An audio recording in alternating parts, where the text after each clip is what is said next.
dora la usigile do shudo temena kirala kira ko ne jana ko de sahaba ko muhammad foni yanguno foni Allahu akbar do temena ko aljina ko de do na dora temena bi ko e jana ko de kira wadul mustafa e ya do nimuye ay raka se ko jatemna do ke no fe Allahu akbar hadra kira ko chugodi kira ko madoni dore fo sunye temeli minge mogo minnu b'a ko nya doni olu de Allahu akbar hadra akonye kuma min me olu da su inale do o ye min fo ama nya dono de ka fo aljina de do Allahu akbar hadra sabu ma fo ifo ama ay sinji minnu ntugu ay wala nyuma minnu nge ay badiya minnu ngla ay olu minnu nge o kuma minge o ka nya do ka fo ne alkono aljina kono de sabo ati da je tama je tabu ta ka ko la haranya Allahu akbar sikatu la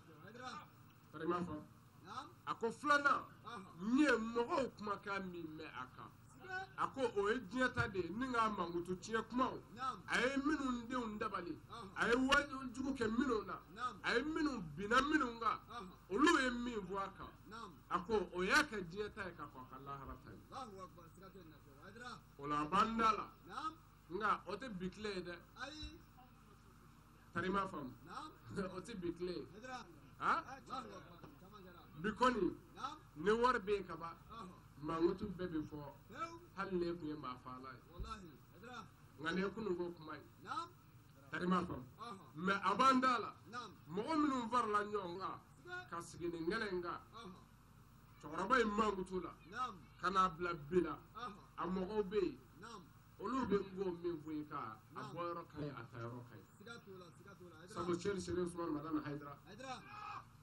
alere kuma kan chamange choroba inga ningene ngaya wallahi ako alama ke setki nga fiti ne me ngumba bulo ani moko jara ola sigatulina wallahi afrata odela bi na alay dindi oma ko ala sera ko kariya nyogo do odela o be se ka fendi ina fo afat me tugumi o tiballa ko ha aw makira ibrahima mamina ala boya dama ka karama dama ka kiraya dama ako ala kana nindangelema nyani ne efe ikea ibi mogo bunya ku beke kiraye wal man nabinyuma ala nyani ne fe iko kenga kolela Allahu akbar ha ala nyani ne fe ko kana muhammad ibrahima kolay ay ni ngalke mamina ne ala janani ibrahima kan wele de kanye ko ne ala janani ay ibona fefe mana ke kanye ibrahima zona mbi oke ma bay mo ke makaramay mi ma ya to mi ma ala janfa Allahu akbar rabbi ala kana ya ala janfa bawla amma tangana ala fa ka shaytan toroma amma shi na ala to barka ma ala me je hina la bole tige ni la rahina kere ne tigdo wala min ne man kishi de la ala fa ko chama ga dafa na so hera maka no de muhammad ibn abdullah anaso dungu anaka saba ni mo ko min to gura kira bayna ni baran ma kele fo ta la haradoma ambal ma ga yani nga ko la jini dumanya amblani na la jini mi amblan na o ye ala ya ka ya marude ngalla jini ngoni nye ni mo ko minke ibo de soro on de bi nyana ma labi ngolu ye wati ka fatu o dobe na nyuru ko o na on hagle jigina am banga bawla o akachana mino ngo fo lu fana hagle bi saka jiga awna o opma o kama on nataka ma anyani bara inge ambe befu parce que sanuti mana ya warti mana silamaya bonya ni kanu de bi mogona opma ambani na ala fe ya rabbi mogo na alaki makunyi alaka hera kambe alaka ambe labangunyi aru teleso mogo minu nya sebo akono kana ambani na ala fe ya rabbi alaka hera kambe alaka na jidi alaka ko kiba kanu ko so bidola harama ko so ma ambani na ala fe gelami mbanga jamana kono ala de awuli baya alaka awuli jafa mba ko ya rabbi alako jafa ke alako ga kiba kanu ko sallallahu rasulih bismillahir rahmanir rahim wal aqibati lil muttaqin wala udwana ila ala zalimin وأصلي وأسلم على من نبده أستاهل ذكر قائل ربي يسر صدري ويسر أمري وأحل عقدة من لساني يفقهوا قولي آمين رب العالمين. أيها المسلمون الكرام أحييكم بتحية الإسلام على وهي السلام عليكم ورحمة الله تعالى وبركاته. ني محمد كيتاي ببن دومينا وغجلو كرام ودينك كابو سرامغولا أمبي أيروفو أكان الناجرة يكوسبه ويين قال منك نوي بمباليا تورو منبالا أني دكو منبالا على كاب مكونا أنا على كلا حديث الله صلى الله عليه وسلم أنا كلا يري أن لادي أمسكا بنتوغو منا أو أنا على صنما أمبول لدي كاندي سلامة بلد الليم ما أمي مين فو على كلا صلى الله عليه وسلم أدونني موي ويسابالدي wa ala yɛrɛ fɛnɛ ko ale layidu ta maa min ye o ye sabaliba de ye ala ko kuranɛ kɔnɔ ko inna allaha wa'ada sabirina ale ala ye layidu ta mɔgɔ ye maa minnu n'u sabalila k'a dɔn ne bɛ n jo kan mɛ ka tila k'a muɲu ala kama k'a ban bɛn kɔnɔ ani kelenya kɔnɔ o kama an bɛ min fɔ o yɔrɔ la n'o ye sabali yɔrɔ ye n'o ye bɛn yɔrɔ ye an bɛ misaliya ta n'an ka kiraba ye n'o ye Muhamadu Mustafa ye sallallahu alaihi wa sallam ale min kɛra an ka tamasiyɛn ye ale min kɛra an ka exemplaire ye ale min kɛra fɛn y'an bolo fɛn min an bɛ se k'an kunkɔrɔta ni min ye n'o ye alakira Muhamadu ye alakira ala de y'o fɔ kira Muhamadu ye kuranɛ kɔnɔ a ko Muhamadu a fɔ sahaba bɛɛ lajɛlen manto bɛɛ lajɛlen wa atasimu bihablillahi jami'an wala tafarraqu ko a ye ɲɔgɔn minɛ ni ala ka danaya juru ye a kana farafara n'an farafarala a tɛna foyi se an ma ni gɛlɛya tɛ ani degun ni tɔɔrɔ o la n'an bɛnna bɛn in kɔnɔ o bɛ kɛ sababu ye an mago bɛ hɛrɛ min na o hɛrɛ Alahu subahanahu wa taala b'o hɛrɛ o nɔgɔya an ni silamɛ bɛɛ lajɛlen ye o kama alakira Muhamadu sallallahu alaihi wa sallam tuma min n'a bɛna fatu o ye hakililajigi i n'a fɔ ala yɛrɛ ko fazakir fa inna zikra tanfa'ul mu'minin Mamudu hakilijigi kɛ hakilijigi de bɛ mumini nafa mumini nafa ye bɔ mun na o ye kuma bɛɛ ka se ka bilasirali kɛ bilasiralikan minnu bɛ se ka mumini hakili jigi ko la ko minnu ye ala ka ko ye ko minnu ye sabali siraw ye ko min ye bɛn siraw ye o la an b'a ɲini ala fɛ jamana ni ala ka bɛn don a kɔnɔ jamana ni ala ka futinɛ ban jamana ala ka basigi di jamana in ma nka o kama ala kira bɛna fatu waati min na a fatu kuma seli sallallahu a ye sahaba cɛ naani wele ka na a ka kalifa cɛ naani n'o ye Abubakar Sidiki Umaru Usman Ali a ko ale ni Umaru ni Usmana ma ani Abubakar ma a ko ne bɛna fatu n bɛna fɛn dɔ kalifa ma n'a sɔrɔ a tɛna ka na ne Muhamadu jaban kɔfɛ ala kira nin f'u ye sallallahu alaihi wa sallam o ko Muhamadu e bɛna mun fɔ anw ɲɛna n'anw bɛ bɔ e kɔfɛ k'e jaban n'o kumakan ye o ni ala kira bɛnna kumakan dɔ kɔ o ye gindo ye kira y'o lasigi k'o fɔ mɔgɔ naani ɲɛna so kɔnɔ ala kira y'o f'u ye waati min na tuma min ni kira y'o fɔ kira bɔra ala kira bɔlen a ye sira di sahaba ninnu tɔ ma Abubakar ni Usman ni Ali a ye sira d'u ma k'u ka taa ani Seydina Umaru u taara tile saba o kɔfɛ ala kira ci bila ka Abubakar wele a ko Abubakar ko na Abubakar nana a ko an ye kuma dɔ fɔ so kɔnɔ yan kuma nin ne y'a mɛn maa wɛrɛ da yala e yɛrɛ bolo aw cɛ saba min bɛ so kɔnɔ yan jɔnni de bɛ sɔn ka taa ne Muhamadu tɔgɔ la kuma fɔ kɛnɛ ma Abubakar ko Seydina Umaru ti yan Usman ti yan Ali ti yan ni mɔgɔ kɛra kuma in fɔba ye fo n'a kɛra ne Abubakar yɛrɛ sinon ni ɲɛ tɛ ni cɛ saba si la danaya min b'u ni Muhamadu cɛ danaya min b'u ni ala cɛ k'a fɔ k'u ye layidu min di ala ma k'a fɔ k'u t'e janfa k'olu bɛ bɔ kɔfɛ ka t'e janfa ne b'a dɔn fo n'a kɛra ne yɛrɛ Abubakar Sidiki ye ɲɔnɛ ma olu cɛ saba ye ma mɔgɔ wele min bɛ sɔn k'o kɛ a bɔra yen ala kɛ Abubakar wuli ka taa Abubakar taara a ye ci bila ka Seydina Umaru wele Abubakar ye kuma kelen min fɔ Seydina Umaru seginna o kuma kelen kan ala kira ye sallam Umaru ko fo ni kuma fɔba kɛra ale yɛrɛ Seydina Umaru ye ko ɲɛna k'ale b'a dɔn ko Abubakar tɛ sɔn ka fɔ o nin y'a sɔrɔ Abubakar yɛrɛ tɛ a kɔfɛ k'a jɛya a ye Seydina Ali Usmana wele ka na a ko Usmana ma a ko na yan a ko Seydina Usmana e ye ne Muhamadu kanu i ye fɛn bɛɛ kɛ diinɛ ye i ka bonya kɔsɔn diinɛ bolo fo ala ko yuti ma lahu yatazaka wa ma li ahadi indahu min ni'mati tujza illa ibtigha wajhi rabbi ala wala sawfa yarda i ye fɛn bɛɛ di ne ala ma i ye fɛn sɔrɔ i y'a bɛɛ di ala ma k'a bɛɛ kɛ diinɛ dɛmɛ n'a ye nka an ye kuma min fɔ so kɔnɔ e yɛrɛ bolo aw cɛ saba la jɔnni bɛ sɔn ka taa nin kuma in fɔ Seydina Usmana ko mɔgɔ min sɔn k'a fɔ fo n'a kɛra ale Usmani ye ɲɔna Abubakar bɛ cɛ min ye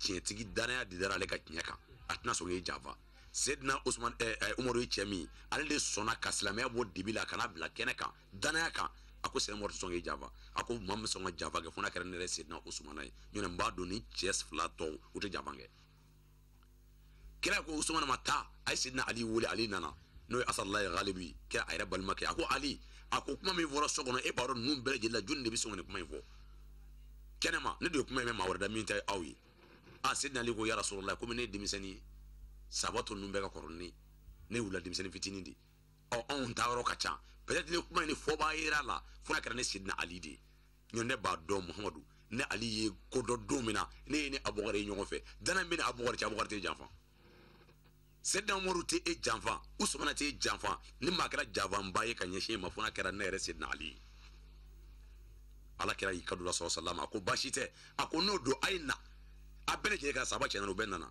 a ko bi ne Mamadu bɛna fatu bi diinɛ bɛna dafa bi nka diinɛ tɔ ne y'a da aw ma aw ka diinɛ tɔ k'a minɛ ka kɛ danaya kelen ye a ka juru kelen minɛ a kana fara fara o de la Ala ko wa atasimu bihablillahi jami'an wala tafarraqu nin fɔra don min na Ala kira ɲɛna sallallahu alaihi sahabaw ye nin waleya de kɛ ka nin kɔrɔ aya waleya k'a jira Ala kira k'a fɔ k'olu bɛnnen don u tɛ fara fara adamadenw n'an bɛnna fara farali ma kan ni ɲɔgɔn cɛ an mago bɛ min na hɛrɛ la Ala b'o d'an ma e ma Ala ko kuranɛ kɔnɔ a ko falama zakakum zakalaw qulubikum ko Muhamadu ni adamadenw dusukun yɛlɛmana baara bɛɛ bɛ yɛlɛma n'a dusukun yɛlɛmana dɔrɔn k'a fɔ ko an ye kɔrɔ miiri ni ɲɔgɔn ye danayabaliya walima bisigiya karisa bɛ se o karisa n'an y'o miiri an ni ɲɔgɔn cɛ dɔrɔn ko bɛɛ bɛ tiɲɛ fo an k'an kɔnɔ kɛ kelen de ye k'an dusukun kɛ kelen k'an hakili kɛ kelen ka jɛ k'an fanga di ɲɔgɔn ma n'o kɛra bɛn ni kɛlɛ min an b'o ɲini Ala b'o sabati an kan yarabi Ala k'o sabati jamana in kan Ala k'o sabati jamana in kan silamɛya Ala ka jidi kafiri Ala ka nagasi wa bilahi tawfiq alhamdulillah rabbi Ala k'an bɛ sababa ma an ye o de fɔ Ala mago bɛ nɔgɔmaba de la mɔgɔ n'i ye ko nɔgɔya Ala mago bɛ o tigilamɔgɔ de la nka jagokɛlaw f'u k'a faamuya k'a fɔ ni Ala ko i ka fɛn min nɔgɔya fantanw ma dɛsɛbaatɔw ma i ka hinɛ k'u nɔgɔya Ala kira ko salam a ko maa dɔ bɛ lahara jɔ don k'a bɛ n'olu tigilamɔgɔw ye ko kiyamati kɛnɛ kan ko joli bɛ ka bɔ u da fɛ a bɛ wuyo duguma u bɛ taama joli cɛ kiyamati kɛnɛ kan sababu kira ko Ala ko jamakulu maa sugu jumɛnw ye kira ko kun ye maa minnu ye minnu bɛ haramu kali u ka jago la ka taxi da jago kan walima ka nɔnɔmugu premier ta k'a feere mɔgɔw ma deuxième feere mɔgɔw ma ko nin premier ye walima ka feere jugu feere kɛ n'o ye wayilu lil mutaffifina allazina idza qtalu ala nasi yastagfuna wa idza qaluhum aw wazanu yuqshiruna o mɔgɔ sugu k'a datugu k'a mara ni sunkalo sera kɔni an bɛ kɛ milliardaire ye ɲinɛ sunkalo kɔni mana ban dɔrɔn ne bɛ kɛ waritigi ye e y'o min ŋaniya Ala tɛ foyi f'i ɲɛna n'i y'o kɛ ka fantanw ka wari minɛ k'a fara ɲɔgɔn kan parce que ko an bɛ sunkalo la ka gɛlɛya ta k'a se fantanw ma ka gɛlɛya ta ka se dɛsɛbaatɔw ma Ala tɛ fɛ f'i ɲɛna nafolo in Ala bɛna bɔ bɔcogo la o a bɔcogo ɲuman b'a bolo Ala tɛ fɛ f'i a b'a to i yɛrɛ musonin min ka di ye a bɛ bana kɛ k'o ti k'o da i bɛ taa Marɔku a tɛ kɛnɛya i bɛ taa Faransi a tɛ kɛnɛya i bɛ taa Allemagne a tɛ kɛnɛya i bɛ taa Belgique a tɛ kɛnɛya o i ka nafolo min y'o minɛ fantanw da a bɛɛ bɛ taa don u ka opération wari la a tɛ kɛnɛya o dɔ de tɛna n'a ye o ye gɛlɛya de Ala ko ale mago bɛ nɔgɔya la kira ka sahabaw ye nɔgɔya kɛ u ye hinɛna fantanw na Ala kira yɛrɛ ye hinɛna fantanw na e ma Ala kira salama sura dɔ jiginna kuranɛ kɔnɔ ko suratu ama n'u b'a fɔ ko a tɔgɔ di ama abasa suratu abasa wata wala an jawul ama ni sura jiginna fiyentɔkɛ min ka kisa kan fiyentɔkɛ kun ye fantan de dɛsɛbaatɔ kun se t'a ye mais tellement que kira kun bɛ hinɛ fiyentɔkɛ in na a ye Ala kira kumakan mɛn jama cɛla waati min na hinɛ kama a bolila ka taa Ala kira kunbɛn ko parce que ko Ala kira bɛ hinɛ ale la kumakan dɔrɔn kama o bɛ cogo min na anw minnu bɛ yan n'anw ye jagokɛlaw ye n'an hinɛna fantanw na a ka ca Ala fɛ fantanw olu ni bɛ k'anw fɛ nka n'an ko an tɛ hinɛ fantanw na fantanw ni tɛna k'anw fɛ n'o kɛra ka ban anw b'a ɲini k'an bɛ gɛlɛya min kɛ n'an y'a gɛlɛya Ala b'a gɛlɛya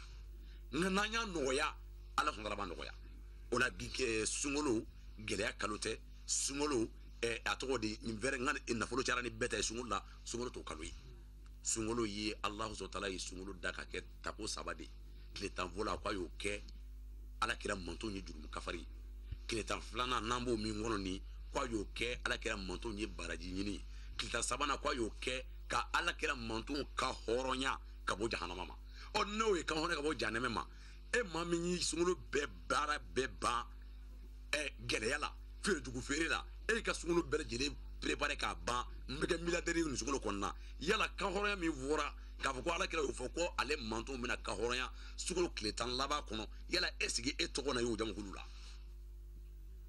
bon ne ma ka hɔrɔnya Ala ka hɔrɔnya cogo la ne ma ka hɔrɔnya kira ka hɔrɔnya cogo la ne e tora o cogo la feere jugu feere la ne e sara yala nafolo min segin e ka hɔrɔnya wa nafolo tɛ kisi jahanama ma o kama nafolo b'a tɔ de teliya i bɛ taa jahanama kɔnɔ o la jahanama Ala ka ni silamɛw kisi a ma o la an karamɔgɔ an bɛ min fɔ nin yɔrɔ la yan jagokɛlaw ye feerekɛlaw ye setigiw ye sunkalo ye hinɛ kalo de ye sunkalo ye a tɔgɔ di baraji ɲini kalo ye sunkalo ye ɲumanya kalo ye an k'an jija an k'an cɛsiri an ka ɲɛ an silamɛ ɲɔgɔn ma surtout an fana ɲɔgɔn an ka ɲɛlu ma an ka ɲɛmɔgɔ an b'u fo jamana ɲɛmɔgɔ bɛɛ lajɛlen an b'u fo jamana in ala ka bɛn sabata kɔnɔ jamana in ala ka futinɛ dun wa jamana in ala ka hɛrɛ don a kɔnɔ o wari tɛ mɔgɔw do an b'u fo ka dugawu k'a ye ka dugawu ɲini a fɛ sini kɛnɛ b'a la ala ka danna ma laban ɲuman a bɛ ala wala ka nɔgɔya ye kira bonya kama sɔrɔla rasul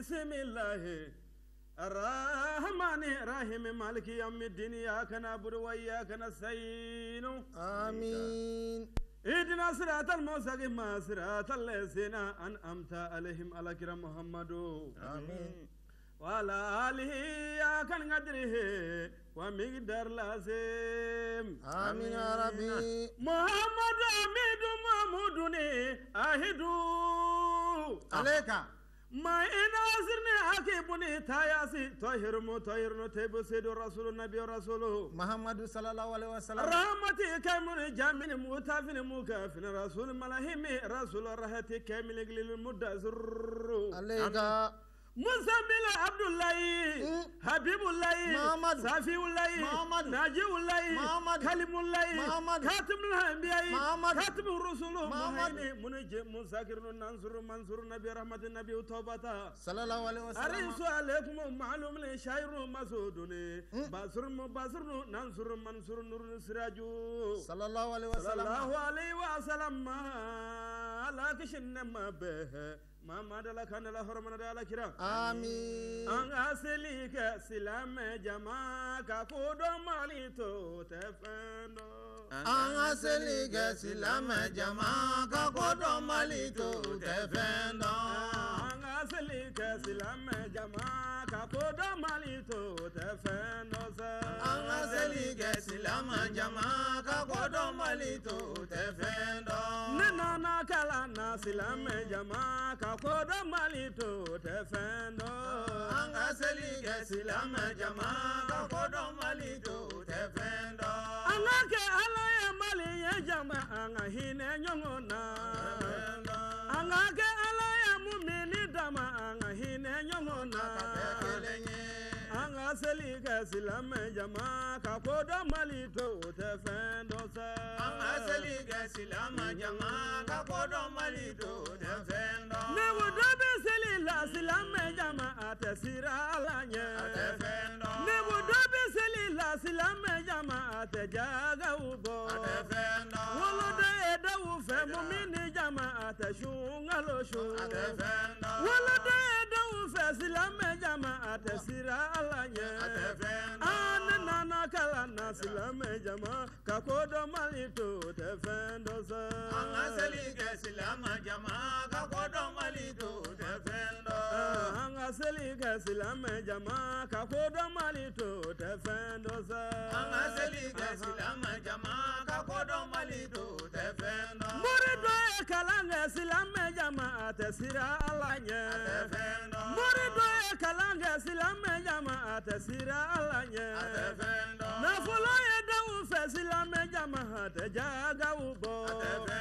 نفلو يدو فسلام جماعة فلا تلوسو نفلو يدو فسلام جماعة ياتي ملوسو أنا ناكلا سلام جماعة كودو ماليتو تفندو أن أسليك سلام جماعة كودو ماليتو تفندو ماليا ناكا على ماليا جماعة هنا يونا Korofe kelewa maliya jama'a nga hine nyona Maliba kelewa maliya jama'a nga hine nyona Anake alaya maliya jama'a nga hine nyona Anga selike silame jama'a kakodo malito tefendo sa Anga selike silama jama'a kakodo malito tefendo Anga selike silame jama'a kakodo malito tefendo sa Anga selike silama jama'a kakodo malito tefendo nebona fo mama dala kanala horamana de Amina ya Rabbi Allah kira Muhammadu wala imbi kira tanufo Mamadu ni tanukaka Ika doni bi kira tanu doni doni Allah kira Mamadu wala ime kira tanu fo Mamadu ni tanukaka Ika doni bi kira tanu doni doni Allah kira Mamadu wala ime kira tanu sa Mamadu ni tanukaka Ika doni bi kira tanu doni doni Allah kira Mamadu wala ime kira tanu fo Mamadu ni tanu gaga itanu me kira tanu doni doni Adina tanu ba wala ime kira tanu fo Allah Bamina dawulo de wala ime kira tanu fo Allah Ulai dengendo wala ime kira tanu fo Allah Ubagari jenyonge wala ime kira tanu fo Allah Usmana jenyonge wala ime kira tanu fo Allah Ala Umaru jenyonge wala ime kira tanu fo Allah Badara Ali jenyonge wala ime kira tanu fo Allah Wasoro nali digido ima ime kira tanu fo Allah Kabunya jama digido digado ime kira tanu fo Ala sedili bashari wala ime kira tanu fo Ala sedili kaligi wala ime kira tanu fo Nuruli anniware ambe kira tanu fo Ila madeu folie ala kira tanu la Mumini donga barodo ala kira tanu na Allah Obala dumia damele be kira tanu fo Allah Ima jo dumia damele be kira tanu fo Allah Dumia ke folido damele be kira tanu fo Allah Kona boge mamado damele be kira tanu fo Ala mamado magasuba damele be kira tanu fo Ala Fatima wolode ishaka be kira tanu sa Nege buye wolode damele be kira tanu sa Damele kono namaya damele be kira tanu sa Ala kira Mamadu wala be kira tanu fo Mamadu ni tanu gaga Gado ne be kira tanu doni doni Allah kira Mamadu wala ime kira tanu fo Mamadu ni tanu gaga gado me kira tanu doni doni Iya tayi mara kelleje gado be kira tanu fo Allah Nani do kelleje wala be kira tanu fo Allah Tabu do kelleje damele be kira tanu fo Fatima da baba do damele be kira tanu fo Ala Zenebu baba do damele be kira tanu fo Allah Kureti mu baba do gado be kira tanu fo Allah Yulai mamando gado be kira tanu fo Ala adine kanumba Kurane aya jigiya Kurane aya sennyoro ya ambi kira tanu fo Meleke bau sababu wala ambi kira tanu fo Anejine bau sababu wala ambi kira tanu fo Allah kira Mamadu wala ambi kira tanu fo Mamadu ni tanu gaga Nabi kira tanu doni doni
L'énergie éolienne à bout de souffle,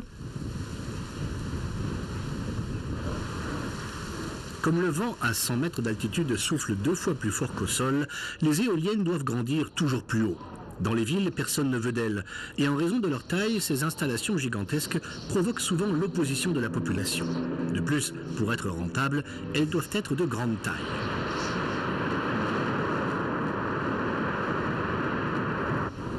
Mais les atouts de l'énergie éolienne ne sont pas négligeables. En effet, cette énergie ne gaspille pas de ressources et ne génère pas de gaz d'échappement.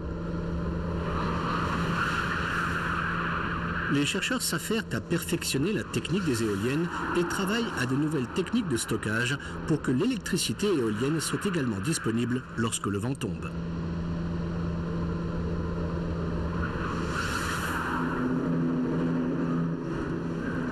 Beaucoup de choses restent encore à améliorer et plus d'une éolienne a été démolie juste après son achèvement en raison de vices de fabrication.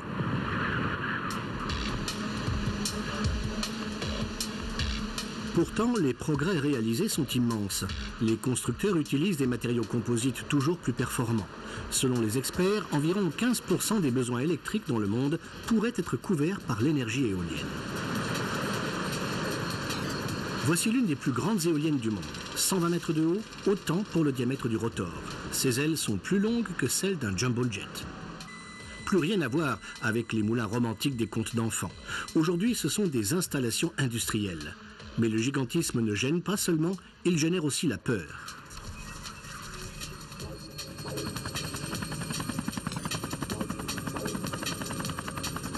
La cathédrale de Cologne en Allemagne, et des éoliennes par comparaison. L'extrémité des pales dépasse le sommet des tours de 20 bons mètres. Pour les uns, l'incarnation d'une révolution écologique. Pour les autres, une véritable nuisance en termes de paysage. Des initiatives citoyennes ont même déjà été fondées contre des éoliennes dans lesquelles quelques écologistes ont parfois investi. Pourtant, leur diffusion va croissant. Dans quelques années, l'Allemagne veut couvrir un quart de ses besoins en électricité avec les énergies dites renouvelables, dont la majeure partie avec l'énergie éolienne. Le pays étudie également d'autres alternatives.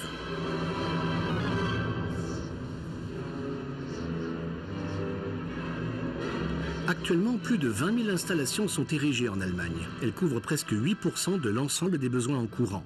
Pour atteindre les 25% prévus, il faudra installer par contre encore plus d'éoliennes ou des éoliennes plus grandes.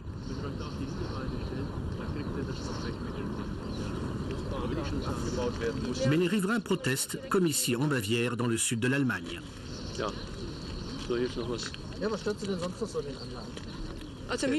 Moi, ce qui me gêne surtout, c'est l'impact sur le paysage. C'est ça le pire. Les éoliennes doivent être installées encore plus près de notre village. Nous en avons déjà 5, ça suffit. Quand il y en aura 15, il ne restera plus rien du paysage. Autre point critiqué, nombre de ces éoliennes sont mal placées, à des endroits où le vent manque souvent. Pas de vent, pas de courant. L'énergie éolienne ne peut donc pas encore garantir un approvisionnement énergétique fiable.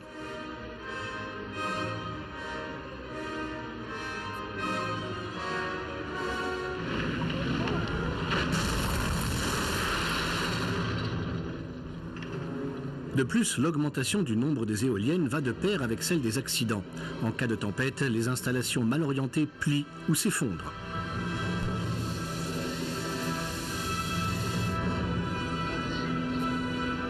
De tels accidents font naître parfois un sentiment de rejet dans la population, comme par exemple celui de cette éolienne de Dithmarschen sur la côte de la mer du Nord.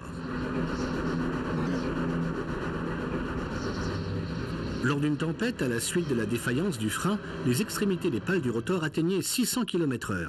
Par précaution, un village entier a dû être évacué.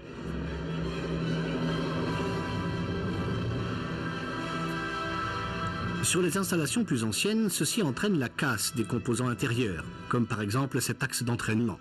Les critiques ne sont pas les seuls à exiger qu'à l'avenir, les composants techniques puissent résister sans problème à des contraintes extrêmes. Sinon, les rotors se transforment en armes mortelles. Lorsqu'on regarde la sécurité et la construction des installations contemporaines, il y a de quoi être consterné. La taille des installations est toujours plus grande, mais celle de leurs composants toujours plus petite. Les exigences imposées aux éoliennes sont toujours plus sévères et cela entraîne des dommages comme ceux que l'on voit ici. Des entraînements détruits, des générateurs surchauffés ou bien un simple court-circuit peuvent avoir de lourdes conséquences. Ici, les pompiers n'ont aucune chance. L'éolienne est bien trop haute pour pouvoir éteindre l'incendie.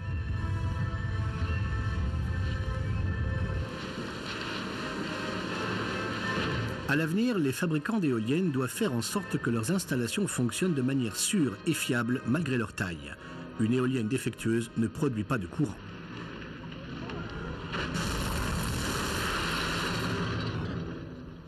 Pourtant, les mauvaises surprises peuvent être évitées. Il existe des méthodes précises permettant de déterminer le rendement éolien d'une installation avant son montage. Ce sont ces mâts anémométriques. Malgré sa simplicité apparente, cet équipement permet un pronostic fiable du futur rendement énergétique de l'éolienne, car la mesure de la vitesse des vents est effectuée à la hauteur future du rotor.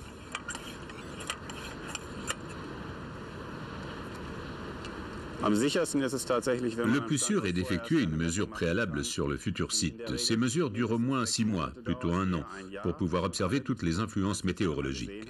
Cela veut dire aussi qu'il faut installer un mât anémométrique et investir ainsi une importante somme d'argent. Mais cet investissement est rentabilisé par un meilleur rendement de l'éolienne. De plus, les prévisions météorologiques sont de plus en plus précises grâce à des modèles informatiques toujours plus précis. Ainsi, les variations de la force du vent peuvent être compensées à temps par d'autres centrales énergétiques. Nous disposons de systèmes de pronostics récents. Ces pronostics sont journaliers, semi-journaliers et toutes les 2 heures. Nous pouvons ainsi réduire jusqu'à 10% les écarts entre les valeurs prévues et celles effectivement mesurées. Cela veut dire que l'on peut alors ralentir les autres centrales. Le vent et ainsi la production de courant éolien devient ainsi prévisible à tout endroit et à tout moment. Certes, il ne s'agit pas là d'économiser des centrales conventionnelles, mais du carburant. C'est ainsi qu'en 2006 déjà, les rejets de dioxyde de carbone de l'Allemagne ont été réduits de 5%.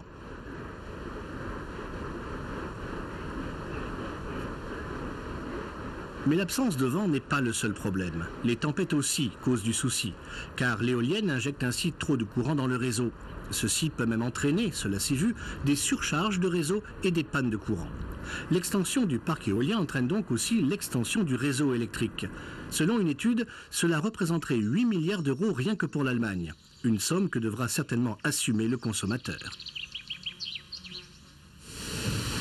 Mais il faudra investir aussi dans des systèmes de stockage du courant, comme cette centrale d'accumulation à air comprimé, l'une des 2 existantes au monde. Comme le courant électrique éolien n'est pas toujours disponible, il faut le stocker. L'énergie éolienne permet de pomper de l'air dans une ancienne mine de sel, à plus de 100 bars de pression. En cas de besoin, cet air comprimé est utilisé pour actionner des turbines qui génèrent alors de l'électricité. Cette installation ne présente encore qu'une faible efficacité. Les futures centrales d'accumulation à air comprimé seront plus performantes. Elles rendront certes l'énergie éolienne plus chère, mais aussi plus disponible. Les éoliennes ne peuvent pas encore remplacer les centrales conventionnelles, mais elles peuvent réduire leur durée de fonctionnement. À Munich, l'unique installation éolienne de la métropole bavaroise délivre par vent fort 1500 kW d'énergie, trop peu par rapport à la centrale thermique voisine et sa puissance 800 fois supérieure. Cette éolienne est un début. Actuellement, le vent souffle à 50 km/h environ, suffisamment pour alimenter 1000 foyers. C'est déjà ça. Régulièrement, les techniciens grimpent dans la nacelle à 70 mètres au-dessus du sol pour entretenir l'installation. Ils sont encordés. Là-haut, le vent souffle 2 fois plus fort qu'au sol. 2 fois plus de vent, cela veut dire 8 fois plus d'énergie produite. Au bout de 6 mois déjà, l'installation avait produit autant d'énergie électrique que ce qu'avait consommé sa fabrication. Les exploitants sont satisfaits du rendement et installeraient même d'autres éoliennes s'il y avait la place. Il faut dire que l'État subventionne fortement ces investissements, avec un prix d'achat garanti relativement élevé des kilowatts produits.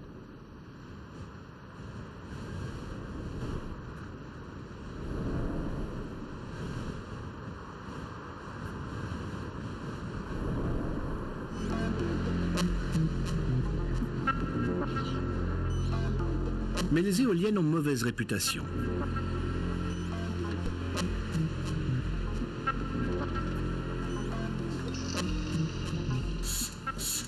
La faculté de construction et de conception de l'université de Stuttgart s'attache à redorer le blason des éoliennes. Ici, les architectes réfléchissent aussi à la manière de faire disparaître les éoliennes du paysage.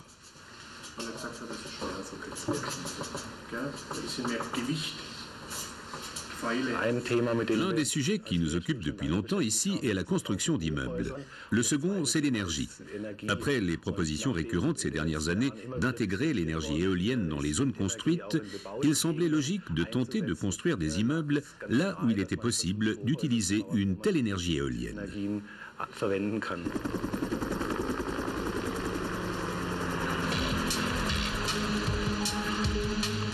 La vision des architectes, une tour avec 3 rotors. L'énergie n'est ainsi pas produite à la campagne, mais dans la ville, zone de toute façon déjà construite. Deuxième avantage, l'énergie est produite là où elle est consommée, dans l'immeuble. La pose coûteuse de lignes électriques est donc aussi supprimée.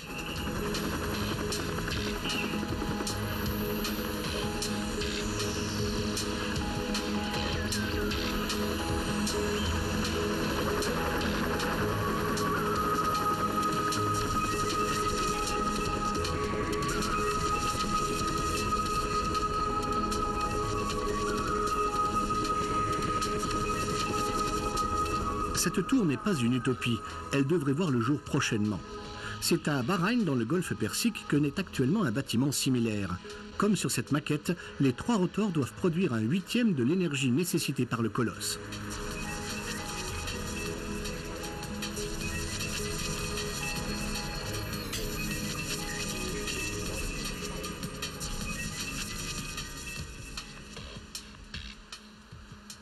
La forme de ce bâtiment n'est pas due au hasard.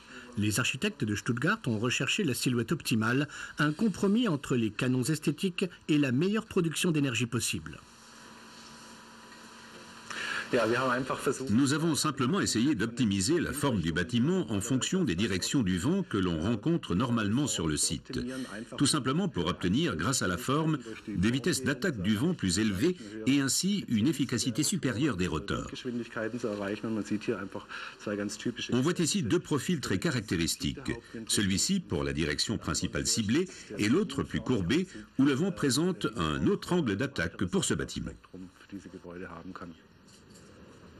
La simulation informatique le montre. La vitesse du vent est doublée par la forme du bâtiment sur la zone marquée en rouge et en jaune.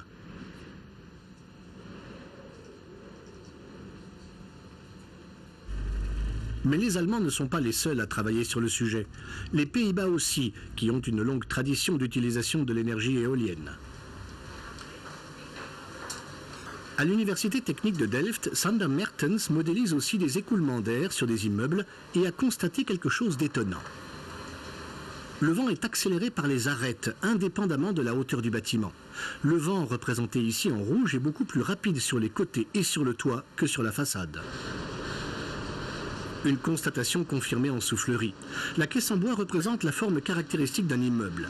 Les filets de fumée permettent de constater que le vent s'accumule sur la façade, mais s'accélère sous forme d'arc vers le haut. À ceci s'ajoute, conformément aux lois de la physique, que le doublement de la vitesse du vent entraîne une multiplication par 8 du rendement énergétique.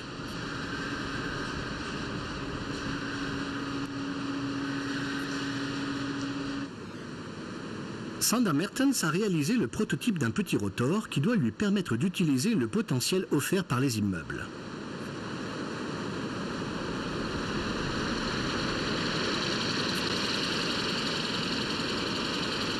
Le rotor est incliné car sur le toit, le vent n'arrive pas directement de face, mais par le bas le long d'une ligne courbe.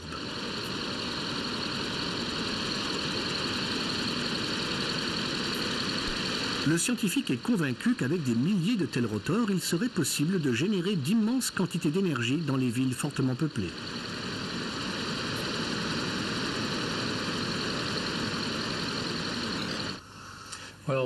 Tout dépend de la taille du bâtiment, mais si l'on construit le rotor comme notre maquette de Turby, à savoir 2 mètres de diamètre et 3 mètres de haut, on obtient suffisamment d'énergie pour couvrir les besoins d'une famille.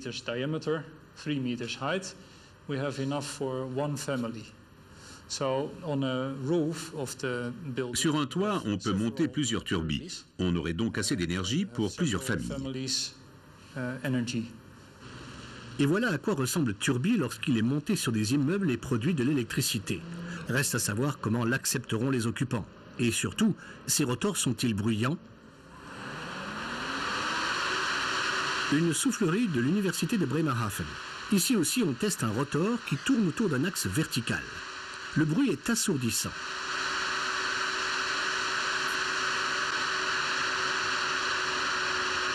Mais il disparaît dès que l'on stoppe la soufflerie. Le rotor, lui, continue de tourner en silence.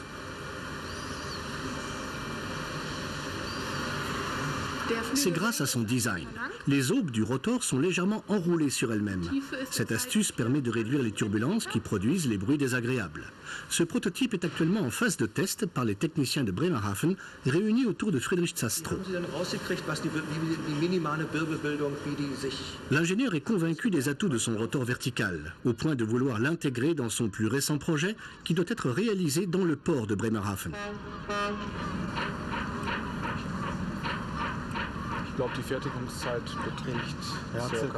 Là, il a monté ce qu'il appelle un rotor H sur un bateau.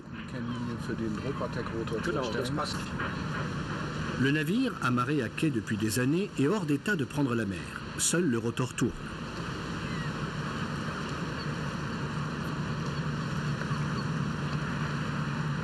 L'idée visée est qu'à l'avenir, le bateau sorte en mer avec son éolienne spéciale et aille là où le vent souffle en permanence, au large. Le courant ainsi généré devrait permettre de produire de l'hydrogène par électrolyse. Ce gaz est un excellent support énergétique qui peut être stocké sur le navire et acheminé à terre par bateau-citerne. Le problème, l'Allemagne ne dispose pas encore de réseau de distribution adapté pour permettre l'utilisation de l'hydrogène à grande échelle. Au cœur de Munich, ce rotor illustre à quoi pourrait ressembler la production d'électricité de demain. Mais pour l'instant, il a plutôt une fonction décorative. À un tout autre endroit, dans l'Antarctique, ce modèle dévoile par contre tous ses atouts. C'est pour utiliser l'énergie des tempêtes géantes de la région que l'on a construit au début des années 90 le même type de rotor vertical. Depuis, l'installation de Bremerhaven alimente en courant les scientifiques de l'Institut de recherche polaire Alfred Wegener. L'énergie éolienne leur permet d'économiser chaque année 165 000 litres de gazole. Et le rotor est si solide qu'il affronte sans sourciller les vents de 240 km/h des tempêtes antarctiques. Mais quel est l'avenir de l'énergie éolienne en Allemagne? Produire 2 fois plus de courant qu'aujourd'hui, ce n'est possible qu'avec des éoliennes offshore. À terre, les meilleurs emplacements sont déjà occupés.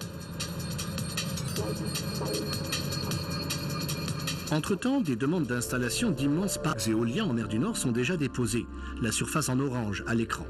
La première tranche de travaux est déjà attribuée. 80 éoliennes doivent être installées ici.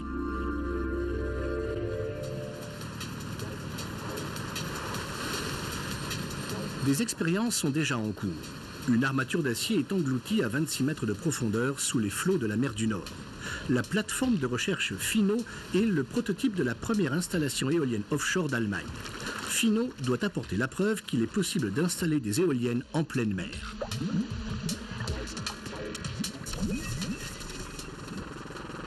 Régulièrement, chaque fois que le temps le permet, Fino reçoit la visite des ingénieurs qui inspectent la plateforme. L'atterrissage est délicat. Vent de force 6, montant à 8 dans les rafales. La tempête en somme. Et c'est un jour comme les autres. Cela montre la difficulté d'accéder aux installations offshore en cas de réparation. Fino n'a pas de rotor. Son mât de 100 mètres de haut ne sert qu'à mesurer la vitesse et la puissance des vents. Les scientifiques veulent apprendre si la construction est d'abord capable de résister au vent. Dans l'eau, devant la plateforme, une bouée mesure la hauteur des vagues. Ainsi, les chercheurs peuvent déterminer les conditions que supporte Finot. Résultat, jusqu'ici, aucun dommage. Et l'eau salée corrosive ne représente pas non plus un problème.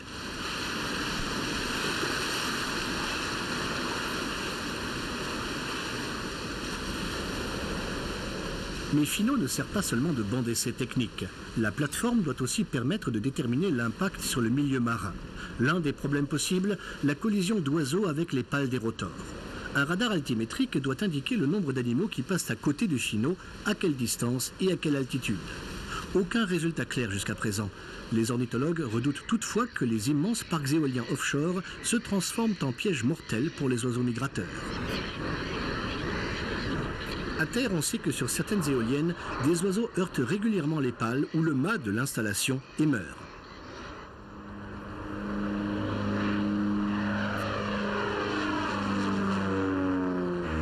Nous sommes à 150 km plus à l'ouest, un vol d'études au-dessus de la mer du Nord, là où doivent être installées les premières éoliennes.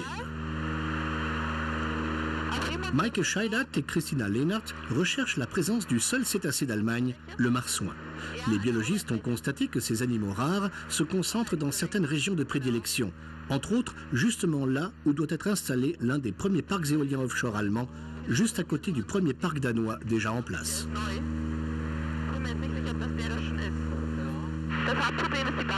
Le problème majeur est la phase de construction. La construction de parcs éoliens entraîne beaucoup de bruit. Nous craignons que les animaux marins soient blessés, voire chassés de leur habitat. Nous savons que la période de mai à juin est très importante en termes de reproduction. C'est pourquoi nous aimerions éviter pendant cette période des influences négatives pour les marsouins. Le marsouin est le plus petit des cétacés. Il mesure seulement 1,5 m à 2,3 m de long. La particularité de cet animal, qui ressemble à un petit dauphin, est qu'il s'oriente presque exclusivement avec l'ouïe et détecte ses proies avec des ultrasons. Pour lui, entendre est indispensable à la survie.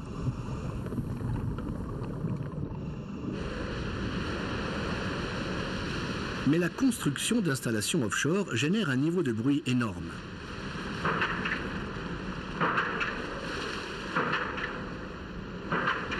Les mâts des éoliennes sont enfoncés dans le sol marin par battage. Le bruit est si important qu'il pourrait non seulement chasser les animaux de leur zone de vie, mais en outre les rendre sourds, voire provoquer directement leur mort.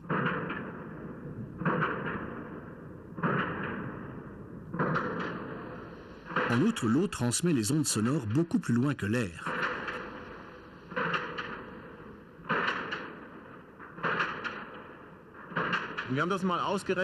Nous avons calculé la propagation de tels bruits et constaté qu'ils agissaient sur les phoques et les marsouins jusqu'à des distances de 80 km. C'est-à-dire que dans ce périmètre, les bruits avec lesquels les animaux communiquent ou s'orientent sont fortement gênés.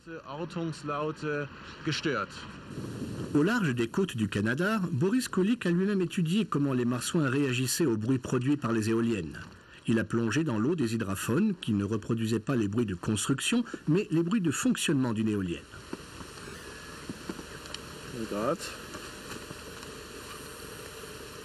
Ensuite, il a observé comment les animaux réagissaient à ces bruits. Le résultat, les marsouins ne se montrent pas spécialement gênés par le bruit des rotors qui tournent.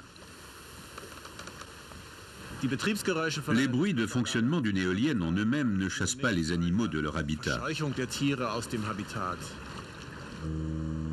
Le fonctionnement des éoliennes n'est donc qu'un problème mineur pour l'environnement.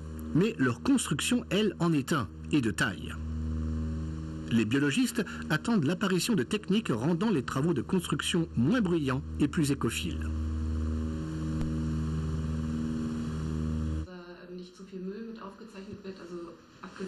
L'exemple des parcs éoliens offshore allemands montre l'importance des recherches en cours. Mais ces nombreuses études retardent le début des travaux depuis des années. Les futurs exploitants du premier parc éolien de la mer du Nord commencent à perdre patience.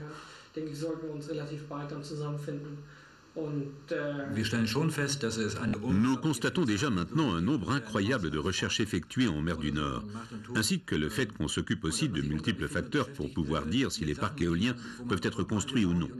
Nous préférerions que l'on nous dise « nous autorisons la construction d'un parc éolien à Butendyk ou ailleurs, ce n'est pas si important, pour accumuler des expériences pratiques et voir en même temps quels sont les impacts générés ». Comme ici, sur la côte danoise, les parcs éoliens doivent se répandre en mer du Nord et dans la Baltique. Les plans deviennent concrets. Il a été décidé, par exemple, que le premier parc éolien comprendrait 80 éoliennes, serait installé en mer du Nord et raccordé au réseau électrique après son achèvement. Même les plus grands critiques de l'éolien, les grands groupes énergétiques, sont de la partie et posent les premières lignes.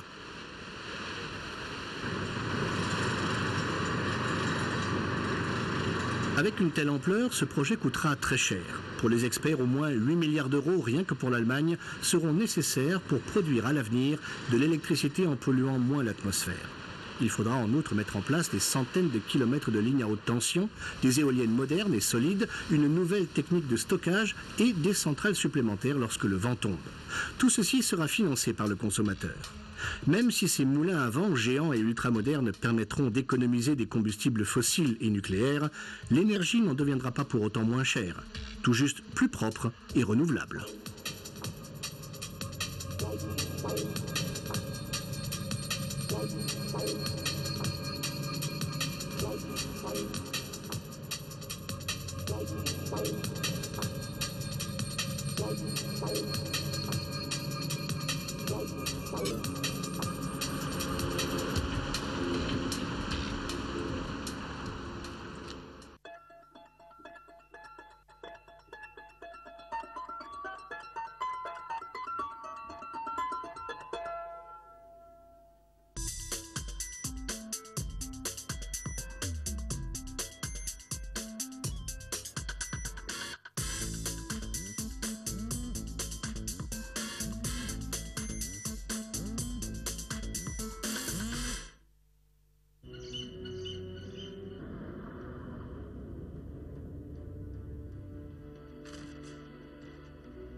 Au Ghana, en Afrique de l'Ouest, des chercheurs ont analysé en détail les traces d'un impact de météorite afin d'étudier des aspects climatologiques et le déroulement exact de cette violente catastrophe naturelle.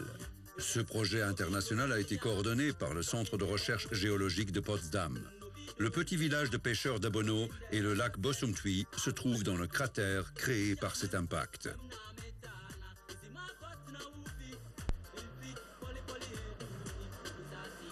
Pour s'y rendre, on traverse les régions fertiles de la ceinture tropicale des pluies.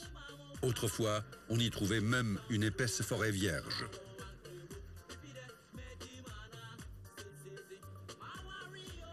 Après 7 heures de route depuis Accra, la capitale, les scientifiques y sont presque.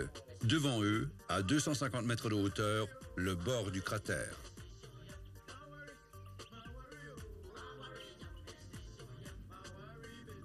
Le seul lac naturel du pays mesure 8,5 km de diamètre. Sur ses berges, les habitants sont répartis sur 21 villages. Malgré des années de pêche trop intensives, il fournit encore des quantités de nourriture. Pour les scientifiques qui viennent d'arriver, le cratère est un endroit idéal, mais pour d'autres raisons.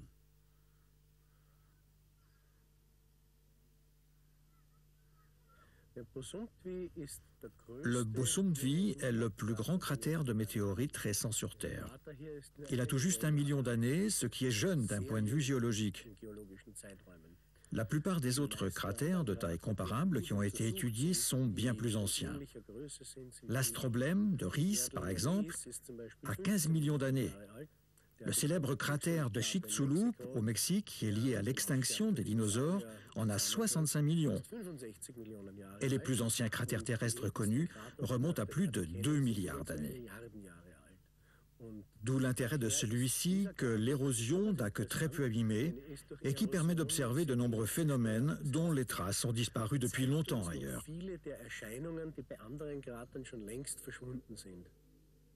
Ajoutons que ce lac profond est fermé.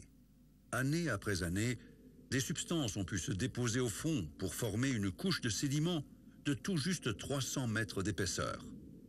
On y trouve des organismes et des particules de plantes mortes provenant du lac et des berges et apportées par le vent et la pluie. Cette archive naturelle unique passionne les climatologues.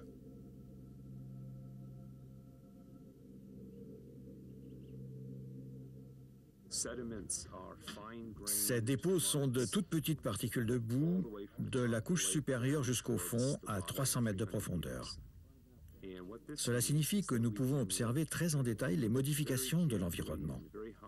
Car ces particules de sédiments, c'est-à-dire les minéraux, les matières organiques et les composés chimiques, ont évolué avec les conditions extérieures. Ainsi, nous pouvons examiner le million d'années passées jusqu'à aujourd'hui et reconstituer les changements de l'environnement. Pour atteindre ces sédiments si prometteurs, les chercheurs ont fait venir une plateforme de forage jusqu'en Afrique. Avec l'autorisation du chef de clan et du roi d'Ashanti, elle pourra flotter pendant 3 mois sur ces eaux sacrées à titre exceptionnel car on dit que la divinité du lac n'aime pas le métal.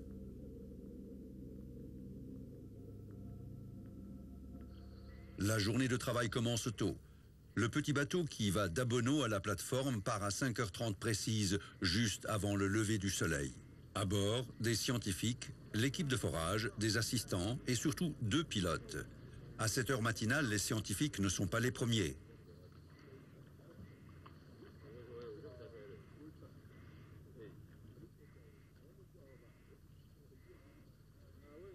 Ce n'est qu'avec l'aide des 2 habitants du village Kofi et Kwami que Jacques le skipper peut rallier la plateforme sans incident.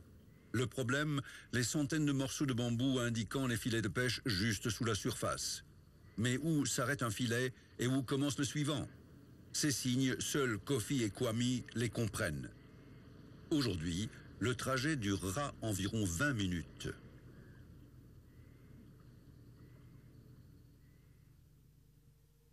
Au cours du projet, la plateforme sera déplacée plusieurs fois. Les scientifiques veulent extraire des échantillons de différents endroits du fond. Le forage sera aussi profond que possible, jusqu'à la limite de la sous-couche de roche.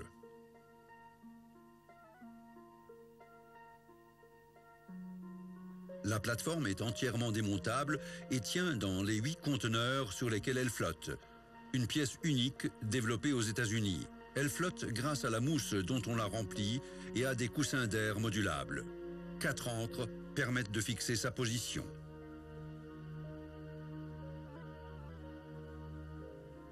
La technique de forage a été adaptée à cet endroit en particulier. En ajoutant de la poudre d'argile aux eaux usées, on augmente leur densité et on compense les variations de pression des profondeurs. Dès que le bras de forage a pénétré un peu plus profondément dans les sédiments, on le prolonge en haut d'un nouveau tuyau. Cette opération, répétée plusieurs fois par jour, est un travail difficile pour les spécialistes américains du forage. Avant-hier, ils ont avancé de 40 mètres. Mais comme les couches de sédiments sont de plus en plus dures, chaque nouvelle phase de travail dure plus longtemps. En ce moment, 71 tuyaux sont attachés ensemble. Le moteur qui les fait tourner est fixé à l'extrémité supérieure.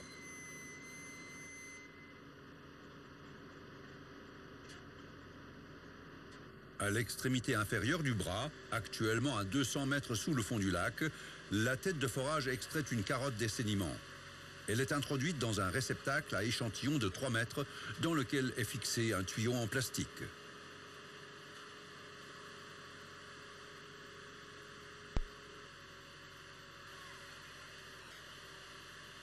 Daniel et Bernard montrent à quoi ressemble une carotte. Avec un grappin, ces étudiants ghanéens en géologie ont récupéré un échantillon de la couche supérieure du fond. Le sédiment y est encore bien mou et on peut presser le tuyau de plastique avec la main. Bernard va découper cet échantillon suivant sa longueur.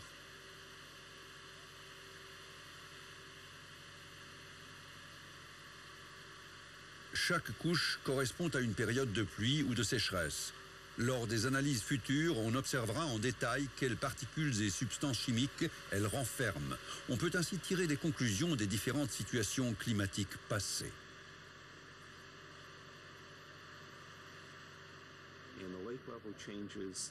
Le niveau de l'eau réagit très vite aux conditions de l'environnement.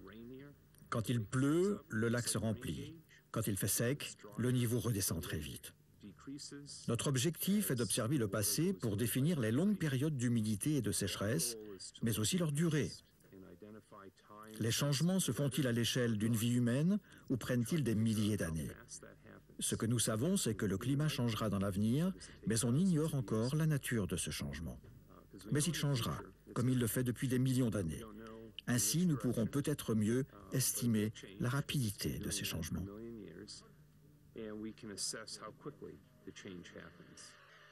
John Peck doit constamment consulter son aide-mémoire pour garder un aperçu de la profondeur actuelle du forage. Son problème, alors que les scientifiques comptent comme lui en mètres et en centimètres, l'équipe de forage mesure le monde en pouces et en pieds.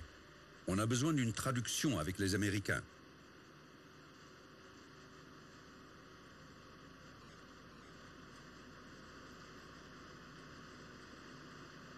Ce matin, le chef de forage, Dave Altman, extrait un premier échantillon. Pour lui, il provient d'une profondeur de 669 pieds sous le fond du lac, soit environ 204 mètres.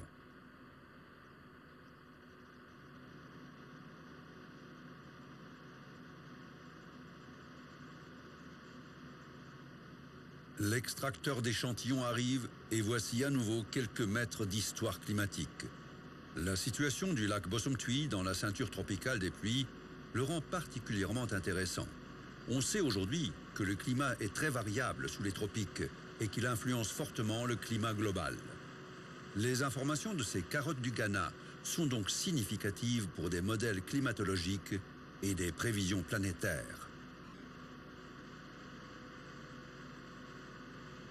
On sort le tuyau de plexiglas avec les sédiments de l'extracteur. Par ces petits trous, le gaz malodorant qu'ils contiennent peut s'échapper.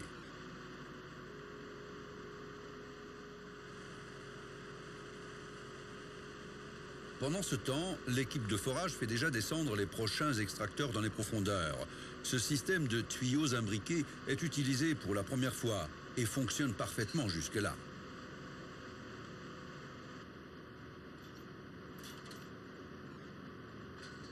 John Peck et son équipe observent chaque nouvel échantillon. Mais sur la plateforme, cela se limite à ce que l'œil peut voir à travers l'enveloppe de plastique et aux deux bouts ouverts du tuyau.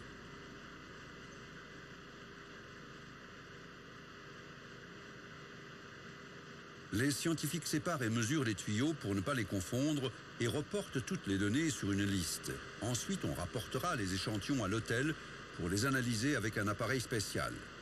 Le reste des analyses ne se fera qu'en Amérique et à Potsdam.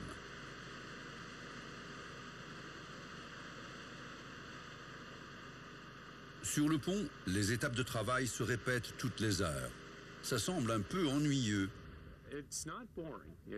Ça n'a rien d'ennuyeux. Ce travail est très dur, mais il y a toujours quelque chose de passionnant dans la carotte qu'on remonte. Même si c'est dur, quand la prochaine carotte arrive, il y a comme un esprit de découvreur. Que peut-elle bien contenir ? C'est ce qui rend ce travail plus supportable.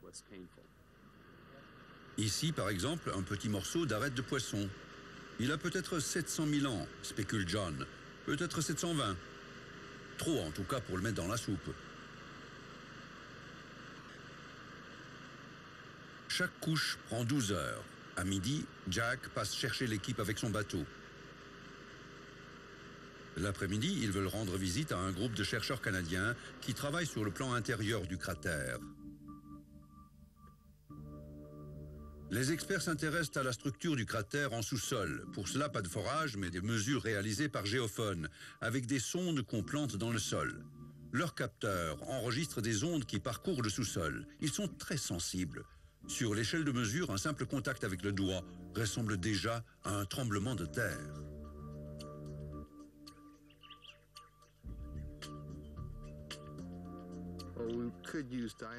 Pour mesurer, on pourrait aussi utiliser de la dynamite, mais on se limite ici à un marteau. Nous utilisons une plaque qui transmet l'énergie au sol, c'est ça qui est mesuré. Il faut des hommes forts pour ça. En tout cas, pour actionner le marteau, il faut beaucoup de force, oui. Les hommes forts travaillent à l'autre bout du câble de mesure, à 200 mètres en contrebas.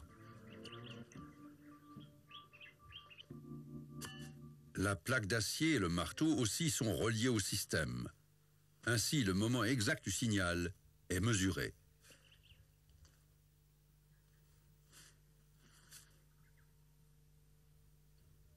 That's one. That's one. One triggered. 1, 2, 3,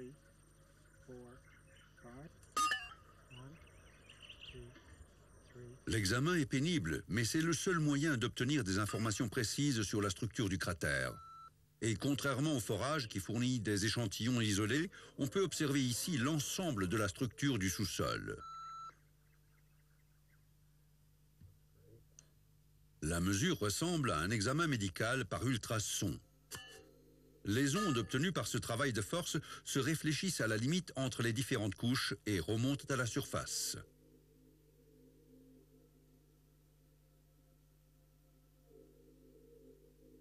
Par la différence temporelle entre l'émission et le retour des ondes, on peut voir comment les couches originelles de roches ont été modifiées par l'impact de la météorite. Ces signaux seront réunis plus tard en une sorte de carte. Au-delà du cratère aussi, la météorite a laissé des traces. À des kilomètres du bord, on en trouve encore aujourd'hui. Le chercheur en impact, professeur Christian Köberl, nous conduit à d'imposants blocs de pierre charriés ici lors de la formation du cratère. Nous ne le voyons pas, mais ils contiennent du verre naturel.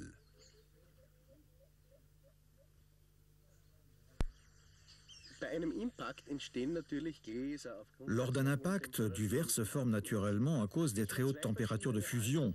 Il faut distinguer deux sortes de verre d'impact. La première, qu'on trouve dans ce rocher, a une structure très irrégulière. Si on regarde ici, on voit une sorte d'éclat, comme si le matériau avait giclé et avait été cuit dans la roche. C'est une sorte de verre qui se trouve dans la pierre qu'on peut appeler verre d'impact, mais qui s'est formé relativement tard, lors de la naissance du cratère. Die in dem Gestein drinnen sitzt, die wir auch als Impaktglas bezeichnen können, die aber relativ spät in der Kraterentstehung gebildet wird. Puis on a ce qu'on appelle la tektite, de petits objets, le plus souvent noirs, qui sont composés de verre à 100%. Si on cassait ces tektites, ce que nous ne faisons pas car elles sont très rares, on verrait qu'il s'agit vraiment de verre pur. Dann würden wir sehen, dass es sich tatsächlich reines Glas handelt. Diese Gläser entstehen ganz selten. La formation de ces verres lors de certains impacts est très rare. Elle se produit seulement si la roche qui a été touchée a exactement la bonne composition et que la météorite la frappe sous le bon angle. Alors, au début de la naissance du cratère, avant qu'il ait commencé à se former, un peu de matière proche de la surface entre en fusion, elle est complètement mélangée lorsqu'elle fond et elle est expulsée très loin, à des centaines de kilomètres du lieu d'impact. On ne trouve donc jamais ces tektites au bord du cratère ou dans ses environs.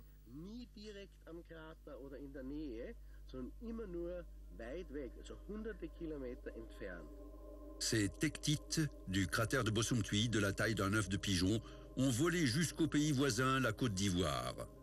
On a même trouvé de nombreuses petites particules de verre encore plus loin, au fond de l'Atlantique.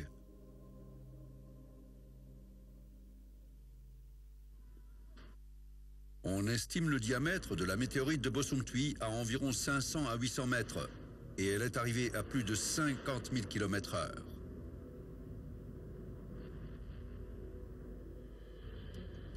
Son onde de choc a renversé des arbres et a détruit les organes internes des animaux.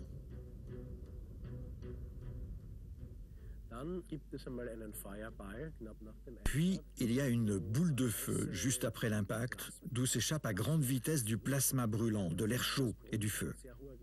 Ici, on peut estimer que les destructions ont atteint un périmètre de 100 km autour du cratère.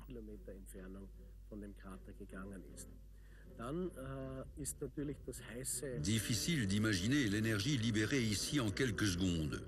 On pourrait la comparer à des milliers de bombes atomiques explosant ensemble.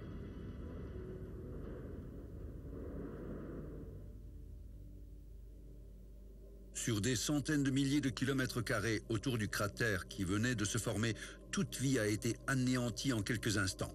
Et la fusion de la pierre a duré encore longtemps.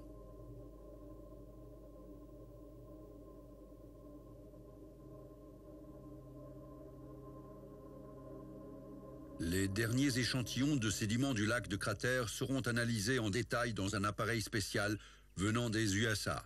Ils tournent en permanence dans la chambre d'hôtel et individualisent les tuyaux de plexiglas avec les sédiments. Des rayons gamma mesurent la densité et des ultrasons analysent la composition. Une troisième mesure identifie des minéraux magnétiques dans les carottes et une autre analyse la conductibilité électrique du matériau. Ainsi, on peut identifier chaque petit morceau d'un échantillon et le comparer avec ceux des autres endroits où on a foré.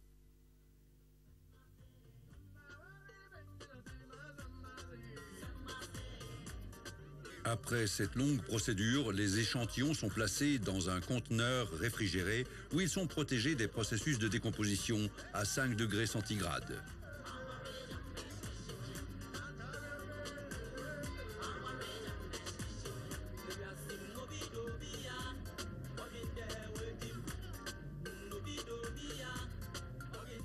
Le conteneur se trouve sur la place de village d'Abono. À la fin des forages, 18 000 mètres linéaires de sédiments y seront rassemblés. C'est une précieuse collection d'échantillons que sa chronologie sans lacune rend unique pour les climatologues.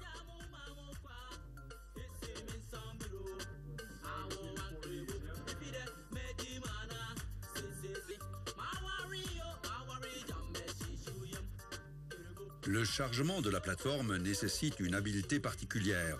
Un choc pourrait facilement briser le bras de forage. C'est une panne dont on se passe volontiers. Au cours des forages, des tonnes de poudre d'argile sont utilisées et finissent en l'eau. C'est une matière naturelle qui fait partie des sédiments. Petit à petit, elle se déposera au fond du lac. Qui sait, cela créera peut-être de nouveaux mystères pour les prochaines générations de chercheurs.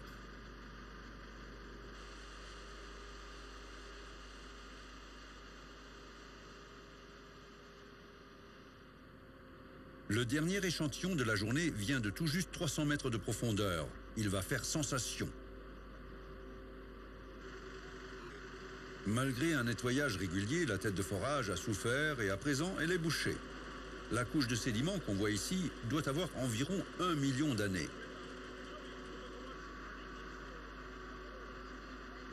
Un tel instantané intéressera sûrement la famille à la maison. Après 8 semaines de forage, les chercheurs ont atteint pour la dernière fois la couche de sédiments inférieure. En tout, ils ont creusé à 6 endroits différents jusqu'à aujourd'hui.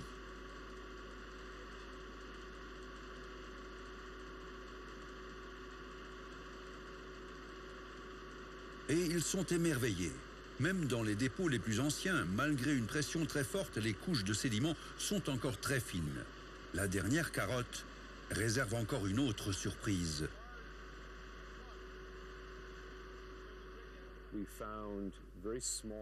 Nous avons trouvé de petits morceaux de verre qui pourraient remonter à quelques jours après l'impact de la météorite. Donc à la phase où toute la pierre en fusion est retombée, s'est très vite transformée en verre. Cette phase a été conservée ici. J'aurais cru ce matériau érodé depuis longtemps et donc introuvable.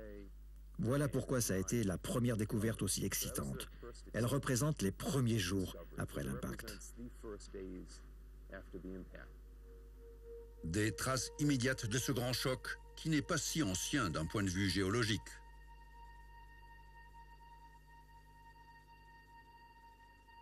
Nous voici à mi-projet. Le personnel change en partie et les climatologues sont remplacés par des scientifiques qui travaillent sur les roches sous les sédiments. Après 4 nouvelles semaines de forage, voici les premiers résultats.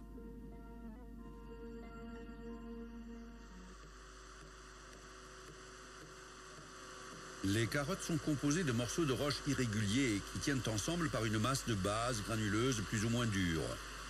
Une telle roche est typique des processus de mutation très rapides déclenchés par un impact de météorite. L'onde de choc se propage dans le sol selon une forme hémisphérique, ce qui amène des changements irréversibles dans la structure cristallisée des minéraux dans les roches qu'on trouve dans le sol.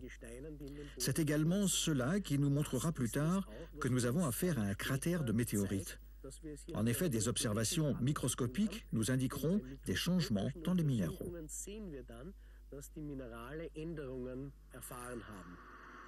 De l'analyse future des carottes, on n'attend pas seulement des connaissances sur les processus géologiques après l'impact. Un groupe de travail spécial veut suivre le nouveau développement de la vie. Qu'est-il arrivé après la destruction totale?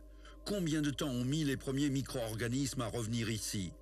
Des questions qui intéressent aussi la NASA, l'agence spatiale américaine.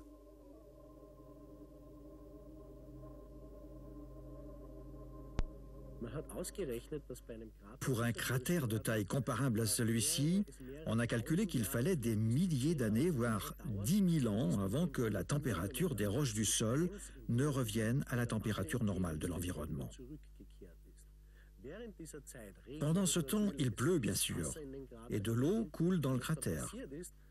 En raison de la température au fond du cratère, des sources chaudes apparaissent, ainsi que ce qu'on appelle des modifications hydrothermales. C'est quelque chose de très intéressant que nous voulons également analyser ici, car c'est significatif pour l'étude des cratères sur Mars. Sur cette planète, on suppose qu'il y avait une atmosphère il y a des milliards d'années, et que des cratères de météorites se sont également formés à cette époque. On imagine donc que ces sources chaudes, qui ont dû s'y former aussi, ont peut-être eu un rôle dans l'apparition de la vie comme des oasis chaudes.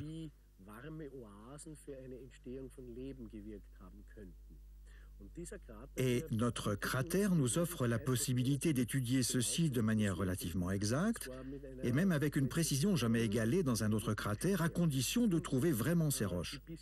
Car grâce à elles et au fait qu'elles ont été recouvertes de sédiments du lac, cette phase hydrothermale précoce a été bien conservée. La phase avant 1 million d'années est tout aussi intéressante. Quels changements climatiques sont à attribuer à l'influence humaine? Et s'ils existent, à quelle époque se sont-ils déroulés? Le cratère du Bosumtwi a déjà les réponses à ces questions.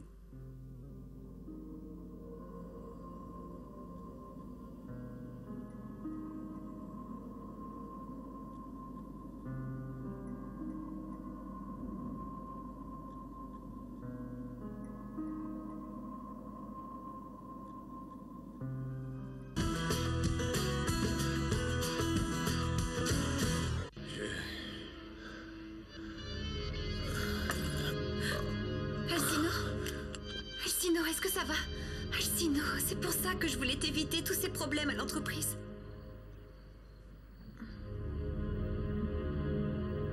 Ça doit juste être un malaise. Ernestina? Ernestina?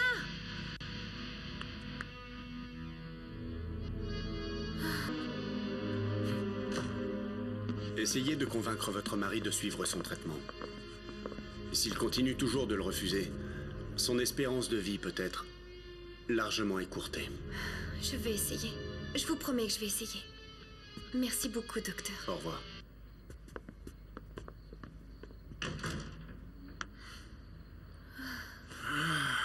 La vie d'Alcino ne tient plus qu'à un fil. De plus, il refuse de suivre son traitement. Ça devient très dur de contrôler ce crétin.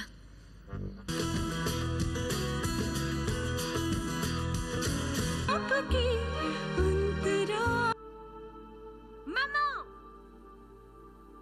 Je vais jouer! Vas-y, mon fils. Pourquoi tu cries pour me dire ça?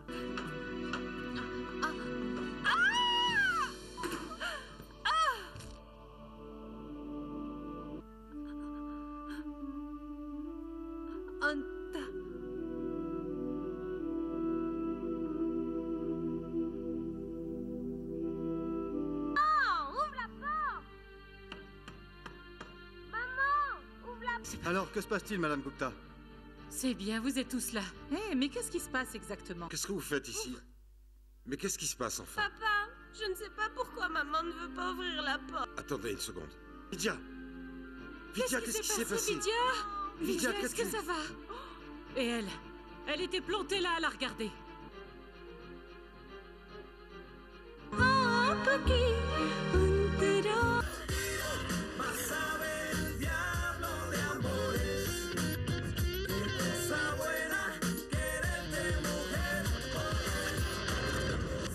partie seule, mon amie est venue et ensuite elle est repartie et j'étais seule. Ton amie ne mettra plus les pieds dans cet appartement. Martin, c'est juste une amie. Est-ce que tu m'as compris? Autre chose. Aujourd'hui, tu ne vas pas à la taverne. Tu es puni. Mon argent? Nous voulons être sûrs que nous n'allons pas avoir de problèmes dans le futur. Des problèmes? Et pourquoi aurions-nous des problèmes? La seule chose qu'il a su, c'est qu'il gagnerait 500 $ s'il m'accompagnait pour surveiller un peu les alentours quand je poserais la bombe. Que vous disparaissiez.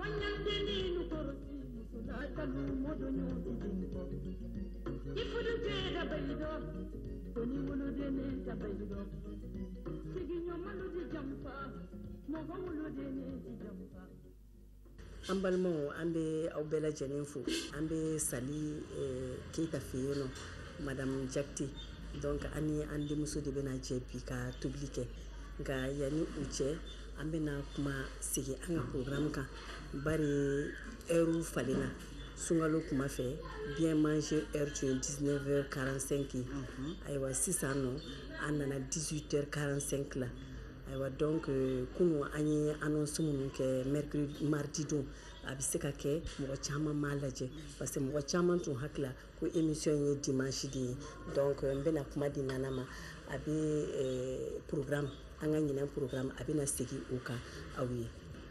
O diyara n ye an b'o de fɔ n k'an b'an filɛbagajɛkulu bɛɛ fo Mali kɔnɔ ani Mali kɔkan an bɛ bɛɛ lajɛlen fo barisa ne tɛ se k'o fɔli la vacances a ka di mɔgɔw ye kɔkan kosɛbɛ ayiwa n'an y'olu fo o tumana an bɛ halisa an bɛ dugawu kɛ jamana in Ala ka jamana in suma programme min b'an bolo ɲina Mariam ne y'o de fɔ n ko an denw anw ka tile anw ka tobiliw tun bɛ kɛ fɛn caman na anw baw taw tun ye gakulu ye anw nana fourneau sɔrɔ ka na gaziw sɔrɔ nka diɲɛ bɛ moderne